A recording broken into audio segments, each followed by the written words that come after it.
Langit Jakarta berwarna oranye keemasan ketika Anton Wijaya melangkah keluar dari ruang operasi. 6 jam berdiri di meja operasi untuk menyelamatkan seorang anak korban kecelakaan bukanlah cara yang ia bayangkan untuk menghabiskan hari ulang tahun pernikahannya yang ke-12. Tetapi begitulah hidupnya selama beberapa tahun terakhir, serangkaian kompromi dan janji yang tidak terpenuhi kepada keluarganya. Operasinya sukses, Dr. Anton? Suara itu membuat Anton menoleh. Kiara Adisti, Presiden bedah tahun kedua yang baru bergabung dengan rumah sakit 3 bulan lalu, tersenyum padanya. Rambut hitamnya yang panjang terikat rapi, namun beberapa helai membingkai wajahnya yang lelah, tapi tetap berseri. Ya, Anton mengangguk, melepas maskernya. Anak itu beruntung. Kalau terlambat 10 menit saja, kita mungkin akan kehilangan dia. Berkat keahlian Anda juga, Kiara memuji tulus. Cara Anda menangani pendarahan tadi, saya belum pernah melihat yang seperti itu sebelumnya. Anton tersenyum kecil. Menikmati pujian itu lebih dari yang seharusnya. Pengalaman? Jawabnya singkat. Kau akan belajar. Saya berharap bisa jadi seperti Anda suatu hari nanti. Ujar Kiara, penuh semangat. Oh ya, ini sudah hampir jam 8. Bukankah Anda ada acara? Anton tersentak. Baru ingat janji makan malamnya dengan Ratih. Ia merogoh saku untuk mengambil ponsel. Menemukan 3 panggilan tak terjawab dan sebuah pesan singkat dari istrinya. Aku sudah di restoran. Mereka bilang reservasi kita akan dibatalkan jika kita tidak datang dalam 15 menit. Kamu di mana? Sial, gumam Anton melirik jam tangannya yang menunjukkan pukul jam 7:45. Tidak mungkin ia bisa sampai ke restoran dalam 15 menit dengan kemacetan Jakarta. Ada masalah? Tanya Kiara. Wajahnya menunjukkan keprihatinan tulus. Ulang tahun pernikahan. Anton menghela napas. Aku berjanji akan makan malam dengan istriku, tapi operasi tadi. Kiara tersenyum maklum. Kalau boleh saran, telepon beliau sekarang. Jelaskan situasinya. Istri dokter biasanya lebih memahami. Tidak istriku, pikir Anton. Tapi ia hanya mengangguk. Terima kasih Kiara. Kau juga sebaiknya pulang dan istirahat. Saya masih ada shift sampai tengah malam. Kiara mengangkat bahu. Dokter muda, ingat, ada sesuatu dalam cara Kiara tersenyum dan berbicara yang membuat Anton merasa dilihat. Sesuatu yang sudah lama tidak ia rasakan di rumah. Ratih Permata menatap kosong ke arah pintu masuk restoran mewah. Itu, gelas anggurnya sudah kosong. Dan pelayan sudah 3 kali menanyakan apakah ia ingin memesan lebih dulu. Ia melirik jam tangannya lagi 8:05. Anton terlambat. Lagi. Ponselnya bergetar. Pesan dari Anton. Maaf sayang. Operasi darurat, anak korban kecelakaan. Baru selesai. Tidak bisa ke restoran tepat waktu. Bagaimana kalau kita rayakan di rumah saja? Aku akan membeli kue di jalan pulang. Ratih mengetik balasan singkat. Menahan kekecewaan yang sudah terlalu familiar. Oke, aku pulang sekarang. Ia menghela napas. Memanggil pelayan untuk membayar minumannya dan beranjak keluar. Ini bukan pertama kalinya Anton membatalkan janji. Dan Ratih tahu, ini juga bukan yang terakhir. Sebagai istri, dokter, ia seharusnya sudah terbiasa, tapi rasanya tetap menyakitkan. Terutama di hari sepenting ini, saat melangkah keluar, Ratih hampir menabrak seorang pria muda yang baru turun dari taksi. Maaf, ujar pria itu refleks, lalu mendongak. Matanya melebar. Ratih? Ratih Permata. Ratih memandang pria itu dengan bingung sebelum mengenalinya. Andika Surya? Astaga, apa kabar? Andika Surya, ilustrator berbakat yang dulu pernah bekerja sama dengannya untuk buku anak-anak pertamanya. Tersenyum lebar. Dengan rambut acak-acakan dan kemeja yang agak kusut, ia tampak persis seperti seniman stereotip, tetapi dengan cara yang menarik. Baik sekali. Wow, tidak menyangka bertemu denganmu di sini. Andika menatapnya lekat. Kau mau pulang? Ya, acaraku batal. Jawab Ratih, tersenyum kecut. Kebetulan sekali, Andika tersenyum. Aku juga baru saja ditinggal kencan buta yang membatalkan di menit terakhir. Bagaimana kalau kita makan bersama saja? Sebagai reuni kecil, Ratih ragu sejenak. Selama beberapa tahun terakhir, rutinitas keluarganya begitu terprediksi. Ketika Anton terlambat, ia pulang dan menunggu di rumah. Tapi malam ini, di hari ulang tahun pernikahannya, yang Anton lupakan sampai ia mengingatkan, pagi tadi, Ratih merasa butuh sesuatu yang berbeda. Boleh Jawabnya akhirnya. Tapi aku yang traktir. Deal? Andika tersenyum, membuat matanya berkerut di ujung dengan cara yang mengingatkan Ratih pada antusiasme masa muda. Sebagai gantinya, aku akan memberitahumu semua gosip terbaru dari dunia penerbitan buku anak. Ratih tertawa, sebuah tawa tulus yang sudah lama tidak ia keluarkan. Bima Wijaya 10 tahun, duduk diam di ruang keluarga rumahnya yang besar, namun terasa kosong. Di depannya, PR matematika terbuka tak tersentuh, sementara matanya terpaku pada layar tablet yang menampilkan game kesukaannya. Jam dinding menunjukkan jam 9:30 malam dan ia sendirian di rumah. Selain dengan Mbak Tari, pengasuhnya. Bima, sudah saatnya tidur. Suara Mbak Tari dari ambang pintu membuatnya mendongak. Ayah dan ibu belum pulang, jawabnya datar. Ayahmu telepon tadi, katanya masih di rumah sakit, sebentar lagi pulang. Ibumu juga sudah dalam perjalanan. Bima mengangguk, tak mengucapkan apa-apa. Ia sudah terbiasa dengan keadaan ini.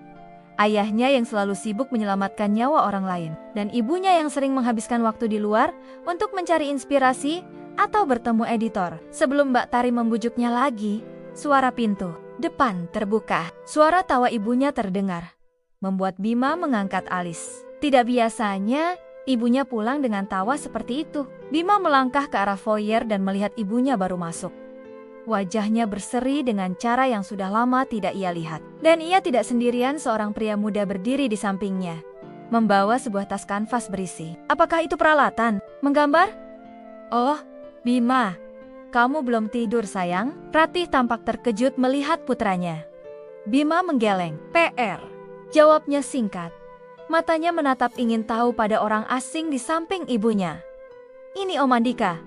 Ratih memperkenalkan. Jia, ilustrator yang dulu bekerja sama dengan ibu untuk buku pertama ibu. Ingat yang tentang petualangan si kancil. Hai Bima. Andika tersenyum, mengulurkan tangan. Ibumu sering cerita tentangmu. Katanya kamu juga suka menggambar. Bima mengangguk kecil, menyambut uluran tangan itu. Sedikit. Om Andika akan membantu ibu untuk proyek buku baru. Jelas. Ratih, tadi kami kebetulan bertemu saat makan malam. Dan Om Andika punya beberapa ide yang ingin ditunjukkan pada ibu. Bima hanya menatap ibunya. Ada sesuatu yang berbeda. Malam ini ibunya tampak lebih hidup, lebih bahagia. Ini aneh, mengingat hari ini adalah hari ulang tahun pernikahan orang tuanya yang seharusnya dirayakan bersama ayah. Sebelum Bima sempat bertanya, pintu depan terbuka lagi. Kali ini, ayahnya masuk dengan membawa kotak kue yang tampak mewah. Maaf aku terlambat, Anton mulai berkata. Tetapi berhenti ketika melihat Andika. Oh, kita punya tamu. Ada keheningan canggung sebelum Ratih memperkenalkan Andika sebagai ilustrator untuk proyek bukunya. Anton mengangguk sopan. Tetapi Bima bisa melihat kerutan di dahi ayahnya, tanda bahwa ia tidak sepenuhnya senang. Maaf mengganggu malam keluarga, Andika segera berpamitan. Aku hanya mengantar Ratih pulang. Kita bisa bahas detailnya besok di kantor penerbit. Setelah Andika pergi, keheningan menyelimuti rumah keluarga Wijaya. Bima bisa merasakan ketegangan di udara. Kukira kamu langsung pulang dari restoran, ujar Anton akhirnya. Kukira kamu akan datang ke restoran, balas Ratih tenang. Tapi tidak apa-apa, aku mengerti. Pasien selalu lebih penting. Ratih, kamu tahu itu operasi darurat. Aku tahu, potong Ratih. Selalu ada operasi darurat, atau rapat penting, atau konferensi yang tidak bisa ditinggalkan. Aku mengerti Anton. Sungguh, Anton tampak ingin mengatakan sesuatu lagi, tetapi melirik Bima dan Urung. Kita bicarakan nanti, ucapnya singkat. Bima, kenapa belum tidur? PR, jawab Bima, mulai merasa tidak nyaman dengan atmosfer ini. Baiklah, selesaikan dan segera tidur, ujar Anton. Suaranya melembut saat berbicara dengan putranya. Besok kamu ada ulangan kan? Bima mengangguk, kemudian melangkah kembali ke ruang keluarga, tetapi berhenti di balik dinding untuk mendengarkan percakapan orang tuanya. Jadi, siapa pria itu sebenarnya? Tanya Anton, suaranya rendah. Sudah kubilang, ilustrator untuk proyek bukuku, jawab Ratih. Kami kebetulan bertemu saat aku sendirian di restoran, menunggu suami yang tidak kunjung datang. Dan kamu putuskan untuk makan malam dengannya alih-alih pulang? Ya, Anton, aku butuh teman bicara. Teman yang benar-benar mendengarkan. Kau ingat rasanya? Bima tidak mendengar balasan ayahnya. Hanya suara kotak kue yang diletakkan di meja dan langkah kaki yang menjauh. Ia kembali ke tugasnya dengan perasaan berat. Ada sesuatu yang berubah di rumahnya dan ia tidak menyukainya sama sekali.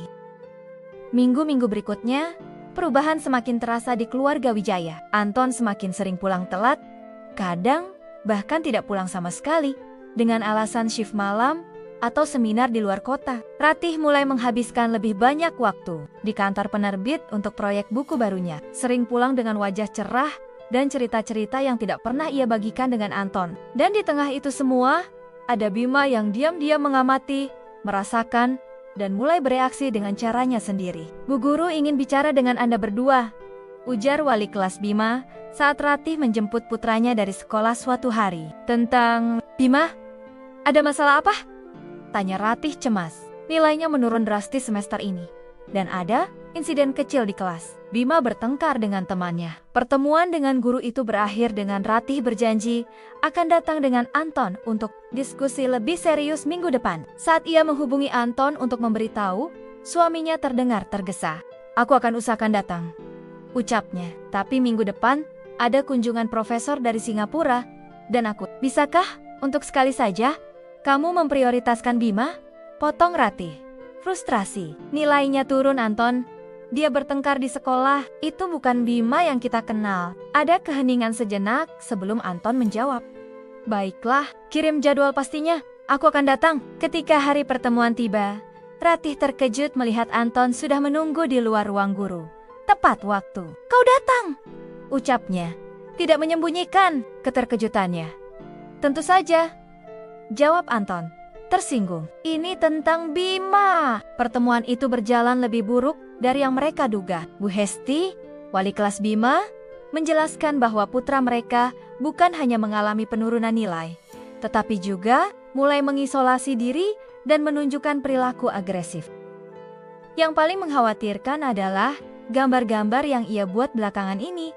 Bu Hesti menunjukkan beberapa kertas. Ini tugas menggambar keluargaku. Lihat bagaimana Bima menggambar dirinya sendirian, sementara sosok yang mungkin orang tuanya berada jauh di kejauhan, masing-masing bersama orang lain. Anton dan Ratih terpaku menatap gambar anak mereka. Bima memang berbakat seni seperti ibunya. Dan gambar itu terlalu jelas untuk disalahartikan dua sosok dewasa yang memunggungi sosok kecil di tengah, masing-masing menghadap ke arah sosok lain. Ada masalah di rumah yang perlu kami ketahui? Tanya Bu Hesti lembut. Ratih dan Anton saling pandang. Kata-kata tercekat di tenggorokan mereka. Ratih memulai, tapi tidak tahu bagaimana melanjutkan. Kami memang sedang menyesuaikan jadwal yang padat. Anton mengambil alih, tapi kami akan lebih memperhatikan Bima mulai sekarang. Di perjalanan pulang, mereka berdua terdiam dalam mobil. Akhirnya Anton yang memecah keheningan. Apa yang terjadi dengan kita, Ratih? Ratih menatap keluar jendela, melihat gedung-gedung tinggi Jakarta yang berkilau di terpas senja. Kita tumbuh ke arah yang berbeda, kurasa. Karena Andika, tanya Anton tiba-tiba. Ratih menoleh tajam. Apa maksudmu? Aku tidak bodoh, Ratih. Aku melihat caramu berubah sejak bertemu dengannya lagi. Cara kau tersenyum saat menerima pesan. Waktumu yang semakin banyak dihabiskan di penerbit. Dan bagaimana dengan Kiara? Balas Ratih. Anton tersentak. Kau tahu tentang Kiara? Namanya tertera di setiap panggilan masuk ke ponselmu selama berminggu-minggu. Dan kau menyimpan fotonya. Aku tidak sengaja melihat saat meminjam ponselmu untuk menghubungi sekolah Bima minggu lalu. Mobil berhenti di lampu merah dan mereka duduk dalam keheningan yang menyesakkan. Jadi, apa sekarang? Tanya Anton akhirnya. Kita berdua berselingkuh. Apa itu berarti pernikahan kita sudah berakhir? Aku tidak tahu. Jawab Ratih jujur. Yang ku tahu, Bima terluka karena pilihan kita. Hari Minggu berikutnya, Anton mengambil cuti untuk menghabiskan waktu dengan Bima. Mereka pergi memancing di waduk pinggir kota. Sesuatu yang sudah lama tidak mereka lakukan bersama. Ayah! Panggil Bima saat mereka duduk menunggu ikan memakan. Umpan. Apakah ayah dan ibu akan berpisah seperti orang tua Denny? Pertanyaan itu menghantam Anton seperti pukulan telak. Kenapa kamu berpikir begitu, Bima? Karena ayah tidak lagi sering di rumah. Dan saat ayah di rumah, Ayah dan ibu hampir tidak bicara, seperti orang tua Dani sebelum mereka bercerai. Anton menelan ludah dengan susah payah. Bima, hubungan orang dewasa itu rumit. Kadang ayah dan ibu punya masalah. Tapi itu tidak berarti kami tidak saling menyayangi atau tidak menyayangimu. Tapi ayah sayang dokter yang cantik itu kan, yang ayah simpan fotonya di ponsel? Anton membeku. Kamu melihat ponsel ayah? Bima mengangguk tanpa rasa bersalah. Dan ibu sering telepon dengan Om Andika. Mereka tertawa-tawa terus. Ibu tidak pernah tertawa seperti itu dengan ayah lagi. Jantung Anton serasa berhenti. Ia tidak menyangka Bima sangat memperhatikan detail-detail kecil seperti itu. Bagaimana ia bisa menjelaskan situasi rumit ini pada anak berusia 10 tahun? Bima, dengarkan ayah. Anton berlutut di depan putranya. Orang dewasa kadang membuat kesalahan. Ayah dan ibu sedang mencari jalan untuk memperbaiki semuanya. Tapi satu hal yang tidak pernah berubah adalah kami berdua sangat menyayangimu. Bima menatapnya dengan mata yang terlalu dewasa untuk usianya. Aku tidak mau kalian berpisah, ayah. Anton memeluk putranya erat, merasakan tangis tertahan di dadanya. Ayah akan mencoba yang terbaik, nak. Ayah janji. Pukul 3 sore di hari Kamis, Ratih sedang berdiskusi dengan Andika di sebuah kafe tentang ilustrasi final untuk bukunya. Percakapan mereka sudah lama bergeser dari profesional menjadi personal. Jadi, bagaimana situasi di rumah? Tanya Andika. Hati-hati. Ratih menghela napas. Rumit. Kami mencoba memperbaiki beberapa hal demi Bima. Dan bagaimana denganmu? Apa yang kau inginkan, Ratih? Pertanyaan itu membuat Ratih terdiam. Apa yang ia inginkan? Sudah lama ia tidak bertanya pada dirinya sendiri. Aku ingin. Ia memulai, tapi terhenti saat ponselnya berdering. Nomor sekolah Bima. Jantungnya mencelos. Halo, Mrs. Wijaya. Suara dari seberang terdengar panik. Ini Miss Dina dari sekolah Bima. Putra Anda mengalami kecelakaan saat pelajaran olahraga. Kami sudah menghubungi ambulans dan... Darah Ratih seakan membeku. Seberapa parah? Apa yang terjadi? Dia terjatuh dari panjatan dan tidak sadarkan diri. Mungkin ada cedera kepala. Ambulans akan membawanya ke rumah sakit sentral. Rumah sakit sentral? Ratih mengulang. Otaknya bekerja cepat. Itu rumah sakit tempat Anton bekerja. Aku segera ke sana. Tolong hubungi suamiku juga, Dr. Anton Wijaya. Kami sudah mencoba, tapi tidak ada jawaban. Terus coba. Ratih mengumpulkan barangnya, tergesa. Aku berangkat sekarang. Andika segera bangkit. Aku antar. Kau terlalu panik untuk menyetir sendiri. Dalam perjalanan ke rumah sakit, Ratih terus mencoba menghubungi Anton, tetapi tidak ada jawaban. Pikirannya penuh dengan skenario terburuk. Bagaimana jika Bima mengalami cedera serius? Bagaimana jika dia akan baik-baik saja? Andika mencoba menenangkan. Satu tangannya menggenggam tangan Ratih. Bima anak yang kuat. Tiba di rumah sakit, Ratih langsung berlari ke unit gawat darurat.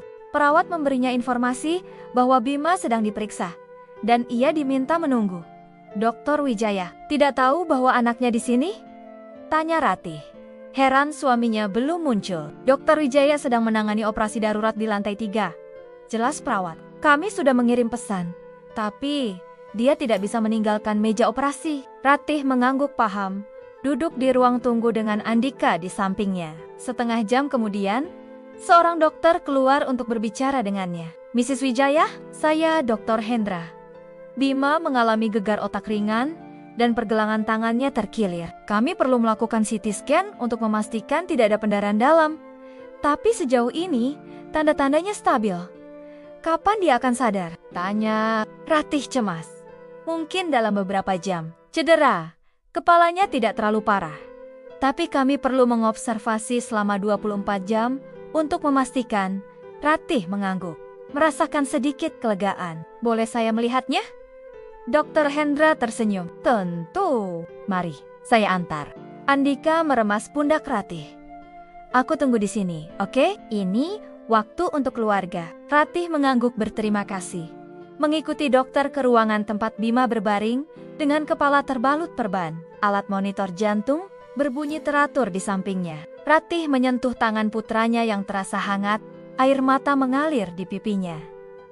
2 jam kemudian, pintu ruangan terbuka. Anton masuk tergesa. Masih mengenakan scrub operasi, wajahnya pucat. Aku baru tahu, ucapnya terengah. Bagaimana keadaannya? Gegar otak ringan, jawab Ratih. Dokter bilang, dia akan sadar dalam beberapa jam. Anton menghampiri tempat tidur, memeriksa monitor dan catatan medis putranya dengan mata dokter yang terlatih. Tanda vitalnya bagus, gumamnya. Sedikit lega. Apa yang terjadi?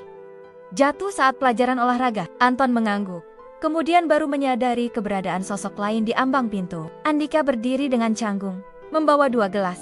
Kopi! Kupikir kalian mungkin butuh ini, ucapnya, menyodorkan kopi pada Ratih.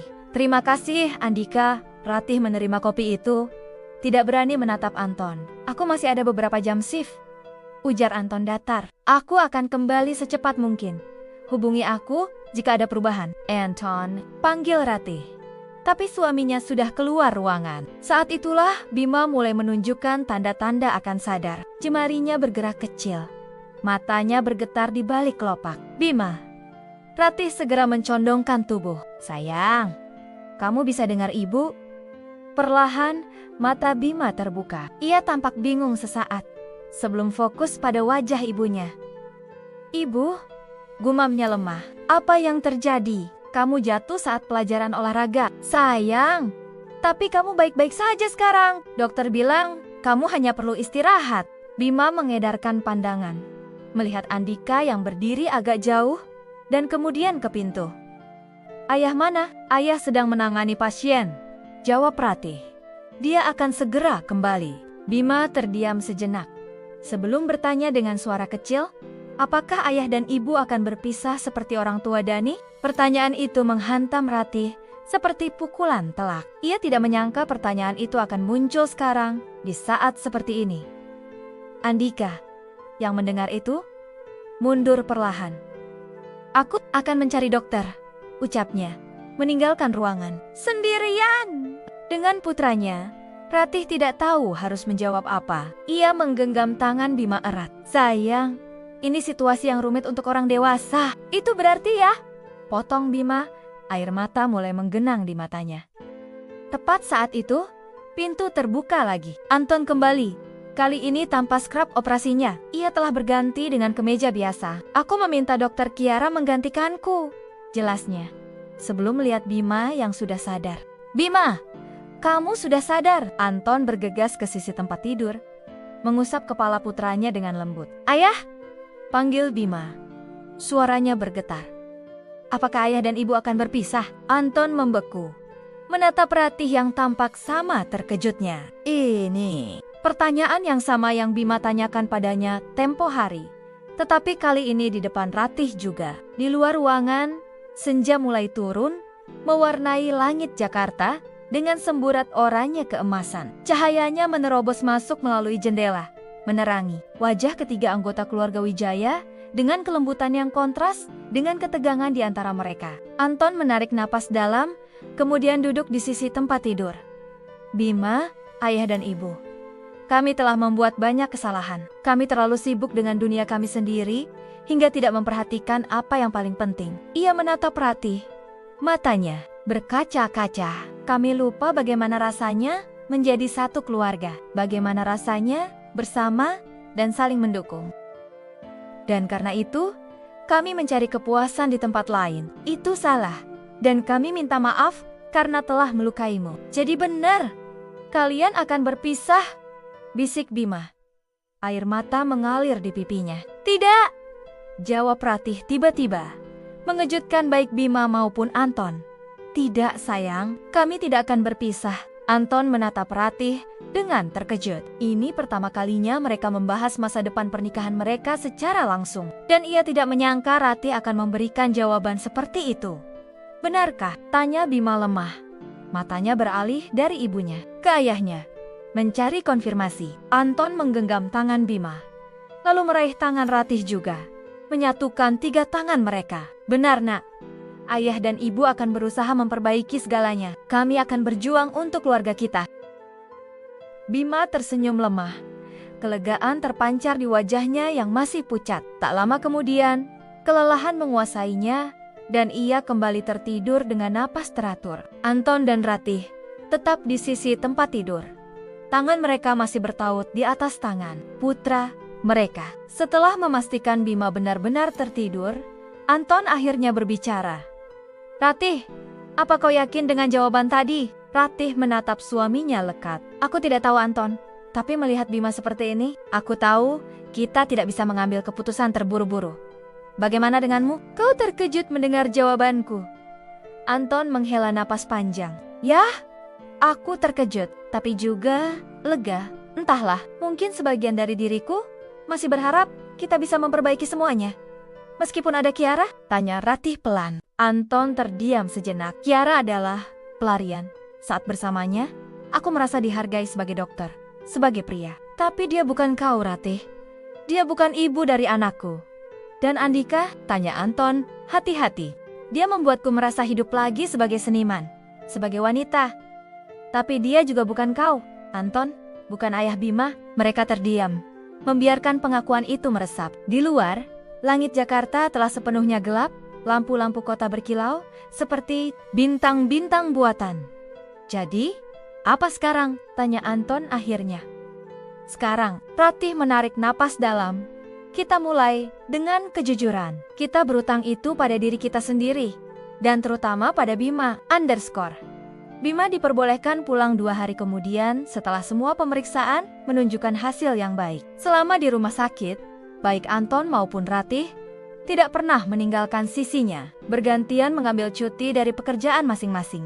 Yang mengejutkan Ratih adalah bagaimana Anton menghadapi situasi dengan Andika yang beberapa kali datang menjenguk. Alih-alih bersikap cemburu atau dingin, Anton justru berterima kasih pada Andika yang telah menemani Ratih saat pertama kali mendapat kabar kecelakaan Bima.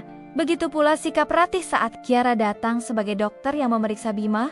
Tidak ada kecemburuan atau kebencian, hanya sikap sopan dan terima kasih atas perawatan profesional yang diberikan pada putra mereka. 3 minggu setelah Bima kembali sekolah, Anton dan Ratih duduk di teras belakang rumah mereka setelah Bima tidur. Segelas anggur di tangan masing-masing, mereka menikmati keheningan malam yang jarang mereka rasakan bersama selama bertahun-tahun. "Aku sudah bicara dengan Kiara," ujar Anton memecah keheningan. "Aku menjelaskan bahwa apa yang terjadi di antara kami harus berakhir. Aku ingin fokus memperbaiki pernikahan kita." Ratih mengangguk pelan. "Aku juga sudah bicara dengan Andika, dia mengerti. Bahkan, dia mendoakan yang terbaik untuk kita." "Sungguh," Anton tertawa kecil. "Itu sangat dewasa darinya. Dia pria yang baik." Ratih mengakui, dalam situasi yang berbeda.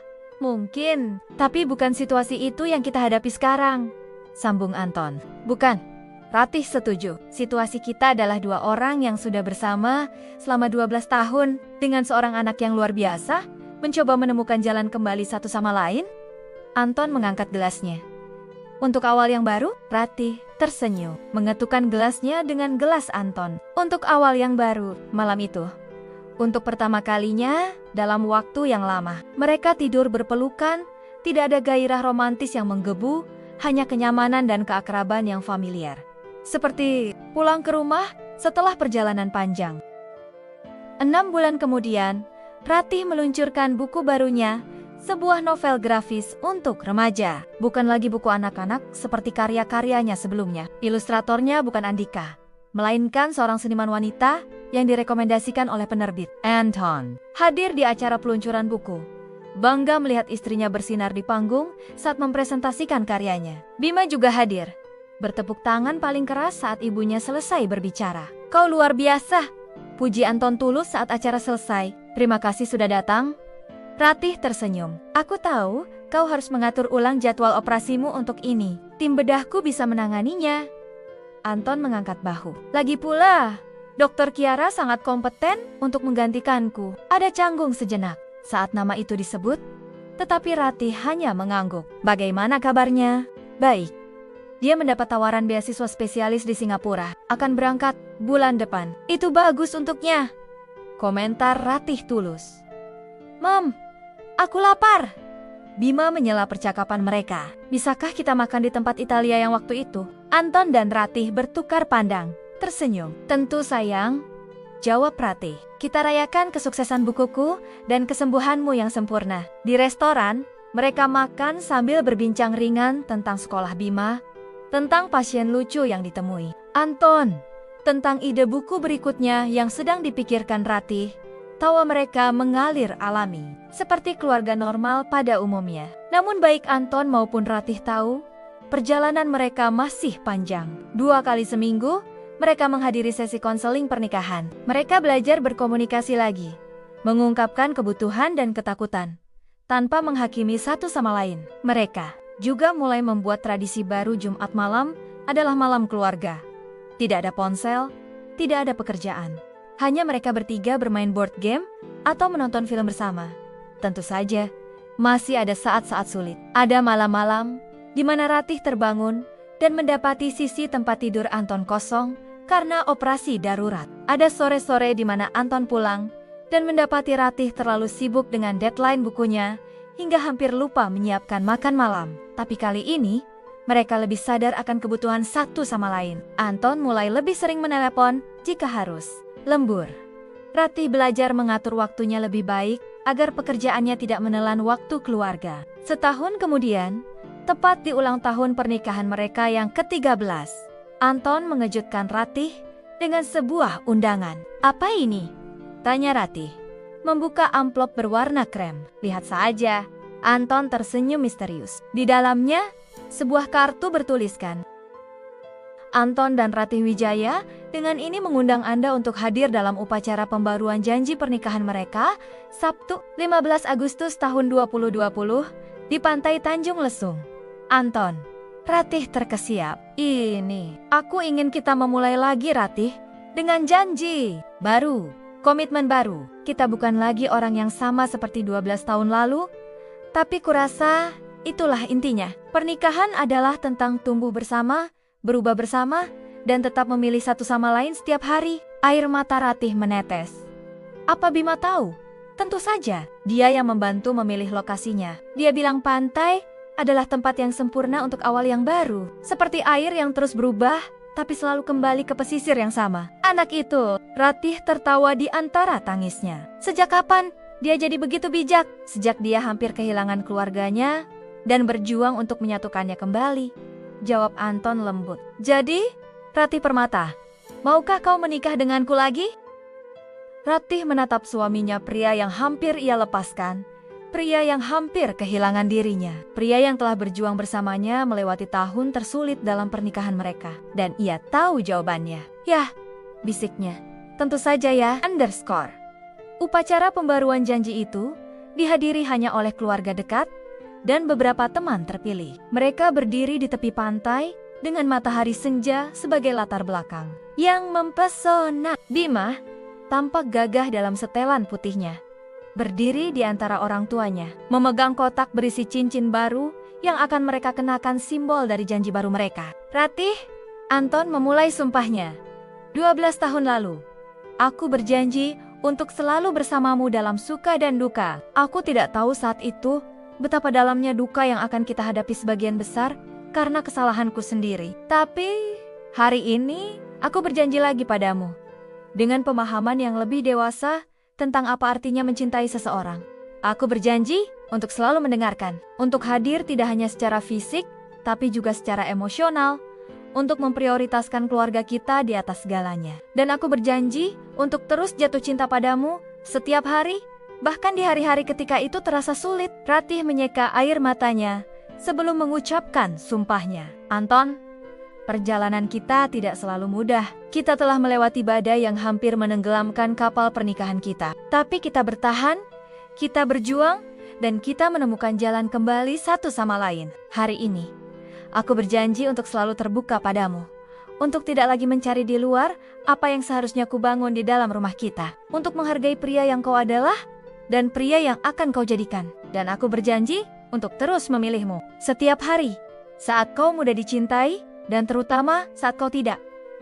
Bima menyodorkan kotak cincin dengan senyum bangga. Anton dan Ratih saling menyematkan cincin, baru mereka sederhana, tapi elegan, dengan ukiran nama mereka bertiga di bagian dalam. "Dengan ini, aku mempersembahkan pada kalian, Dr. dan Mrs. Wijaya, sebagai pasangan yang telah dipersatukan kembali dalam cinta dan komitmen, ucap pendeta yang memimpin upacara. Anda boleh mencium pasangan Anda. Anton menarik Ratih dalam ciuman lembut, sementara para tamu bertepuk tangan. Bima memeluk kedua orang tuanya, membentuk lingkaran kecil keluarga yang sempurna untuk sesaat. Saat resepsi berlangsung, Ratih terkejut melihat Andika di antara para tamu. Di sampingnya, seorang wanita muda tersenyum hangat. "Ratih," Andika menyapa, menghampiri dengan senyum tulus.